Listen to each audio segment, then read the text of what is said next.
And B are symmetric matrices और हमें show करना है A B minus B A is skew symmetric. A and B are symmetric matrices.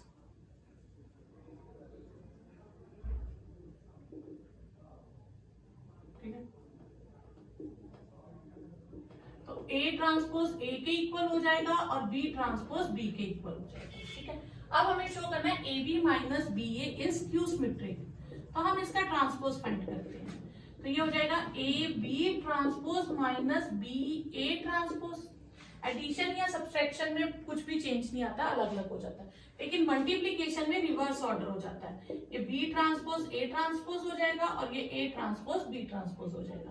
B transpose is B, A transpose is A, तो मैं minus common लूंगी, A B minus B आ जाएगा। ये ट्रांसपोज अपने ही नेगेटिव के इक्वल आ गया, तो A B minus B A is skew symmetric matrix. Next question हमें शो करना है कि B transpose A B is symmetric और skew symmetric according to A is symmetric और स्क्यू सिमेट्रिक। यानी कि अगर ए सिमेट्रिक है तो ये सिमेट्रिक होगा, ए स्क्यू सिमेट्रिक है तो ये स्क्यू सिमेट्रिक होगा। तो उसके लिए हम क्या करेंगे, दो केसेस बना लेंगे। Case one, when A is symmetric, अगर ए सिमेट्रिक है, सिमेट्रिक मैट्रिक्स, तो ए ट्रांसपोज किसके इक्वल हो जाएगा, ए के।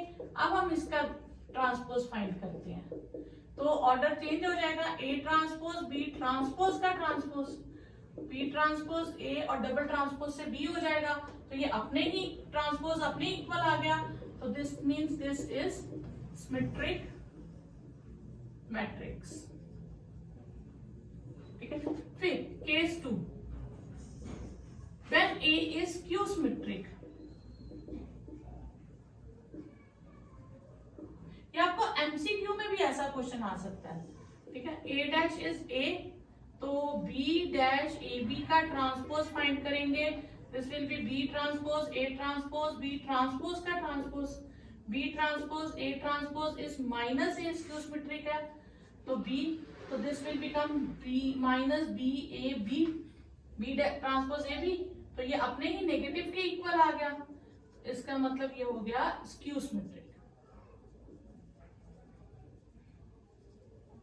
मैट्रिक्स। ठीक है, नेक्स्ट क्वेश्चन है find the value of X Y and Z if matrices this is given, और कंडीशन है जो सेटिस्फाई कर लिया, A transpose into A is I. हमें ए गिवन था, हमने ए ट्रांसपोज फाइंड कर लिया। फिर हमें कंडीशन थी ए transpose into A is I, A transpose और ए को मल्टीप्लाई करके आइडेंटिटी मैट्रिक्स के इक्वल कर दिया। फिर हमें जैसे दो मैट्रिसेस को मल्टीप्लाई करते हैं रो को कॉलम से, सिंपली वैसे मल्टीप्लाई किया तो हमारे पास ये आंसर आ गया। इसे सिंप्लीफाई किया तो 2x square 0 0 0 6y square 0 0 3z square आ गया। जब हमने कंपेयर किया 2x स्क्वायर 1 के इक्वल हो गया, 6y स्क्वायर भी 1, 3z स्क्वायर भी 1, उसमें से हमने x, y और z की वैल्यू फाइंड कर ली। नेक्स्ट है x की वैल्यू फाइंड करनी है, इन तीन मैट्रिसेस को मल्टीप्लाई करके 0 है, तो आप किसी को भी, पहले इन दोनों को भी कर सकते हैं, इन दोनों को भी कर सकते हैं, चलिए हम इन दोनों को कर लेते हैं। अब इसमें है 3 रोज 3 कॉलम, इसमें 3 rows 1 column, mean terms are same, multiplication is possible. जो नई मैट्रिसेस आएगी उसकी 3 रोज होंगी और 1 कॉलम होगा। ठीक है, अब हम इसको लिखते हैं 1 2 1 एज इट इज।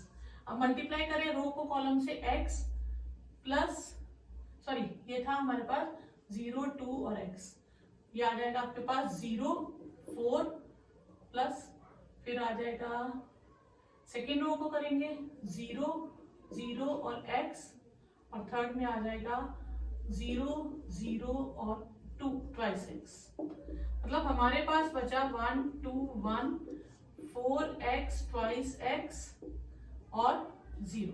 अब हम इन्हें मल्टीप्लाई करके देखते हैं कि ये मल्टीप्लाई होती है।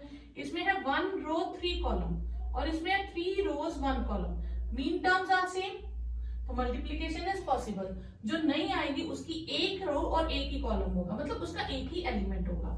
तो रो को कॉलम से करेंगे तो 4 plus 2x plus 2x is 0, तो दिस इंप्लाइज हमारे पास आ जाएगा 4 plus 4x is 0, 4x is -4 and x is equal to -1। ये आंसर आ जाएगा। नेक्स्ट क्वेश्चन है ए गिवन है और हमें इसमें सेटिस्फाई करना है कि ये ए इसमें सेटिस्फाई करता है कि नहीं। तो उसके लिए ए गिवन है, पहले हमने ए स्क्वायर फाइंड कर लिया, देन हमने उसमें वैल्यूज डाल दी, उसे सॉल्व किया तो इट विल बिकम 0। ये ऑलरेडी मैं आपको करवा चुकी हूँ। नेक्स्ट ये आपको गिवन है, पहले हमने इन दोनों को सॉल्व कर लिया जैसे पिछले क्वेश्चन में किया था। तो x माइनस 5 माइनस 1 हमारे पास आ गया x plus 2 9 and 2x plus 3 is 0। फिर मल्टीप्लाई करेंगे रो को कॉलम से, तो x into x plus 2 minus 5 into 9 minus 1 into twice x plus 3 is 0।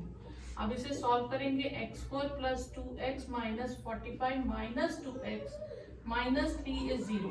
Twice x cut गया, x2 इज इक्वल टू 48, तो x आपके पास आ गया प्लस माइनस रूट 48, उसके फैक्टर हो जाएंगे 4 इंटू 4 इंटू 3, तो प्लस माइनस 4 रूट 3, ये आपके पास आंसर आ जाएगा। नेक्स्ट क्वेश्चन है, मार्केट में इतने प्रोडक्ट मार्केट 1 में सेल हुए, इतने मार्केट 2 में हुए।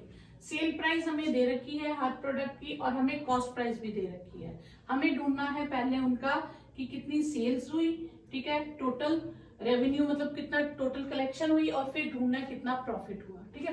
तो उसके लिए हम क्या करेंगे, हम पहले इनकी जितने भी उन्होंने प्रोडक्ट सेल किए हैं इनको एज इट इज हम जैसे दिया वैसे ही सेम मैट्रिक्स में लिख देंगे।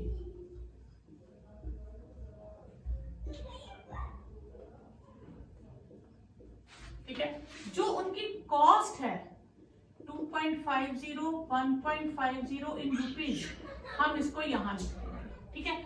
फिर हम इन्हें मल्टीप्लाई करेंगे, तो 10,000 को 2.50 से करेंगे, 2,000 को 1.50 से करेंगे, तो इस तरह से मल्टीप्लाई करेंगे।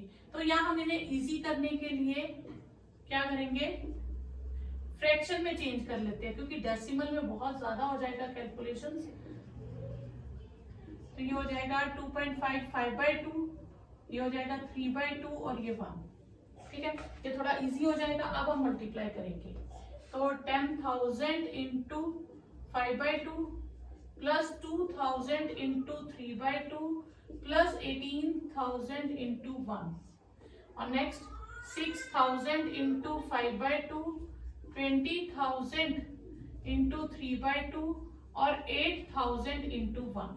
इसे जब हम टोटल करेंगे कटिंग करने के बाद, तो हमारे पास आ जाएगा 46,000 और नेक्स्ट आ जाएगा 53,000। ये हमारे पास टोटल आ जाएगा। तो यानी कि मार्केट 1 का रेवेन्यू ये हो गया और मार्केट 2 का रेवेन्यू ये हो गया। Hence revenue of market 1 is 46,000 and market 2 का हो गया 53,000 इन रुपीज, ठीक है। सेकेंड हमें उनकी कॉस्ट ढूंढनी है, सॉरी हमें ढूंढना है कितना प्रॉफिट हुआ। तो प्रॉफिट के लिए हमें कॉस्ट ढूंढनी पड़ेगी, फिर रेवेन्यू में से कॉस्ट माइनस कर देंगे तो हमारे पास प्रॉफिट आ जाएगा। तो पहले हम सेम लिखेंगे, रेवेन्यू तो हो गया कॉस्ट, टोटल कॉस्ट, ठीक है। तो प्रोडक्ट जितने जितने सेल किए वो सेम रहेगा, 10,000 2,000 सेकेंड टाइप और 18,000 थर्ड टाइप। नेक्स्ट है 6,000 of first type, 20,000 of second type और 8,000 ऑफ थर्ड टाइप, और उनकी कॉस्ट है 2 रुपीज 1 रुपी और 1/2 कर लेते हैं, ठीक है। तो इनको जब मल्टीप्लाई करेंगे 10,000 को 2 से, 2,000 को 1 से, ठीक है, तो आपके पास फिर उनको ऐड करोगे तो आपके पास आंसर आ जाएगा 31,000 एंड 36,000, ठीक है। तो ये हो गया cost for market 1 is 31,000 rupees, उसको कॉस्ट पड़ी, और मार्केट 2 को कॉस्ट पड़ी 36,000। फिर प्रॉफिट फॉर मार्केट 1, तो जितना रेवेन्यू हुआ था उसमें से उनकी सेल माइनस कर देंगे। तो रेवेन्यू था 46,000 और उससे उनको कॉस्ट पड़ी 31,000 की, तो उनका प्रॉफिट हो गया 15,000 का, ठीक है। ओके, नेक्स्ट है प्रॉफिट फॉर मार्केट 2। उनको रेवेन्यू इकट्ठा हुआ था 53,000 और उनको कॉस्ट पड़ी 36,000 की। इसको माइनस करेंगे तो हमारे पास आ जाएगा 13 में से गए 7, 17,000। ये क्या रेवेन्यू। अगर पूछा हो, जैसे उन्होंने पूछा है ग्रॉस रेवेन्यू कि टोटल कितना हुआ, 15,000 प्लस 17,000 वो हो गया 32,000। तो उनका पूरी मार्केट का, पूरी दोनों मार्केट्स का मिला के 32,000 हो गया। नेक्स्ट है find a matrix x. X एक मैट्रिक्स है, नंबर नहीं है, सच दैट उस मैट्रिक्स को इससे मल्टीप्लाई करूं तो आंसर ये आए। अब एक्स किस ऑर्डर की होगी, तो let order of X be m cross n मान लेते हैं, ठीक है। अब एक्स इंटू 1, 2, 3, 4, 5, 6 करेंगे तो हमारे पास -7, -8, -9, 2, 4, 6 आना चाहिए। अब मैं इनके ऑर्डर लिखती हूँ, ये है m क्रॉस n, ये है 2 रोज 3 कॉलम, ये है 2 रोज 3 कॉलम, ठीक है। अब दिस मीन्स कि हमें इसको मल्टीप्लाई हो सकती है, ये कंडीशन गिवन है कि इन दोनों को मल्टीप्लाई करना ही करना है, करना ही करना है, तो मीन टर्म सेम हो जाएंगी, तो n किसके इक्वल हो जाएगा 2 के।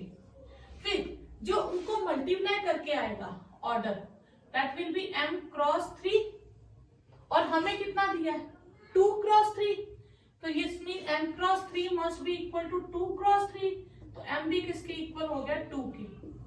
तो order of x will be 2 cross 2, ठीक है। तो फिर लेट कर लेंगे x 2 क्रॉस 2 कोई भी matrices a b c d, तो अब हम मल्टीप्लाई करेंगे a b c d को 1, 2, 3, 4, 5, 6 must be equal to -7, -8, -9, 2, 4, 6, ठीक है। तो ये याद रखिएगा, मीन टर्म सेम होती है तो मल्टीप्लीकेशन पॉसिबल है, जो साइड की जो बनती है एक्सट्रीम टर्म्स वो उसका ऑर्डर हो जाता है, और वही ऑर्डर इसके इक्वल होना चाहिए, वहां से हमने m और n फाइंड कर लिया। अब इसे मल्टीप्लाई करेंगे तो ये आएगा a plus 4b twice a plus 5b and 3a plus 6b, ठीक है। Next c plus 4d twice c plus 5d and 3c plus 6d, -7, -8, -9, 2, 4, 6। अब हम इन इक्वेशंस को इक्वेट करके a और b की वैल्यूज निकाल लेंगे। ये -7 के इक्वल है, ये ट्वाइस a प्लस 5b -8 के इक्वल है, c प्लस 4d 2 के इक्वल है, और ट्वाइस c प्लस 5d हमारे पास 4 के इक्वल है। तो इसमें से a की वैल्यू निकाल लें तो आ जाएगी -7 -4b, तो वो मैं यहां डाल दूंगी। तो इसे सॉल्व करें, -14 -8b प्लस 5b इज -8, तो दिस मीन -8 -3b, और 14 में से 8 गए 6, ठीक है। तो b आ जाएगा आपके पास -2, ये b की वैल्यू आ गई। तो a की वैल्यू आपके पास कितनी आ जाएगी, -7 -4b, तो -7 -4 इंटू -2 -7 प्लस 8 1, तो a की वैल्यू आपके पास आ गई 1। इसी तरह आप c और d की वैल्यूज फाइंड कर लेंगे, तो c आपके पास आ जाएगा 2 -4d, इक्वेशन है twice c plus 5d is 4, तो c को रिप्लेस कर दीजिए 2 -4d से, ये होगा 4 -8d plus 5d is 4, -3d is 0, तो d की वैल्यू आ जाएगी 0, d 0 आ गया, ट्वाइस -4 इंटू 0 2, ये 2 आ जाएगा, तो c की वैल्यू 2 आ जाएगी। तो आपके पास x हो गया, आपके पास x आ जाएगा, आपके पास क्या था a b c d, a है आपके पास 1, b है -2, c है आपके पास 2, और d है 0, तो ये आपके पास आंसर आ जाएगा। आपके पास a आपको गिवन है और आपको ये कंडीशन गिवन है a square is identity matrix, हमें 4 में से ऑप्शन निकालने हैं। a गिवन था तो a स्क्वायर मैंने फाइंड कर लिया, ठीक है। a स्क्वायर आ गया alpha square plus beta gamma, और ये किसके इक्वल हो गया 1 के, तो चारों में से 1 पॉजिटिव रखा ना चारों में, देखो तो बाकी टर्म उधर ले गए, तो that is 1 minus alpha square minus beta gamma, और वो आपकी सी ऑप्शन करेक्ट ऑप्शन होगी। ये क्वेश्चन है, एक ए मैट्रिक्स है, वो सिमेट्रिक भी है और स्क्यू सिमेट्रिक भी है। अगर आप ये मेरी ट्रांसपोज वाली वीडियोस देखोगे जिसमें मैंने ट्रांसपोज टॉपिक करवाया, ट्रांसपोज एक्सरसाइज 3.3, उसमें मैंने ये प्रूव किया है एक मैट्रिक्स जो सिमेट्रिक भी है और स्क्यू सिमेट्रिक भी है, तो वो सिर्फ जीरो मैट्रिक्स ही होती है जो सिमेट्रिक भी होती है और स्क्यू सिमेट्रिक भी होती है। लास्ट क्वेश्चन है, A is a square matrix such that A square is A. ठीक है, अब ए स्क्वायर इज ए हो तो आप बहुत आसानी से कर सकते हैं question. A plus B whole cube का हम यहाँ पे आइडेंटिटी यूज करेंगे, that is A cube plus B cube plus 3ab A plus B, ये आइडेंटिटी होगी। तो I cube plus A cube plus 3ia और आई प्लस ए और 7a हम एज इट इज लिखेंगे। आई क्यूब आई आ जाएगा, ए क्यूब को मैं लिख सकती हूँ ए स्क्वायर इंटू ए, और ये एज इट इज आ गया। ए स्क्वायर आ जाएगा ए के इक्वल, हो गया 3a एंड 3a स्क्वायर, तो आई ए स्क्वायर आ गया ये फिर से 3a, और ए स्क्वायर को मैं फिर किस में लिख दूंगी, ये सॉरी ए चल रहा है 7i नहीं है, फिर ए आ जाएगा, फिर ये ए स्क्वायर है, फिर ये ए आ जाएगा, आई प्लस 7a माइनस 7a, तो ये क्या आएगा आई के इक्वल आ जाएगा, तो सी ऑप्शन करेक्ट। अब आप एक चीज याद रखिए, जब भी ए स्क्वायर ए दिया होगा और a16 ढूंढने को कहें तो a होगा, a की कोई भी पावर कहें, a पावर n फिर a ही आएगा। अगर a स्क्वायर a है तो a20 कहे, a21 कहे, a17 कुछ भी कह दे तो उसका आंसर a ही होता है। ठीक है, तो आप डायरेक्ट भी कर सकते हो, ए क्यूब आ गया डायरेक्ट ए लिख दो, ठीक है, ए स्क्वायर आया उसे भी ए लिख दो, ये सिर्फ तभी एप्लीकेबल होगा when A square is A.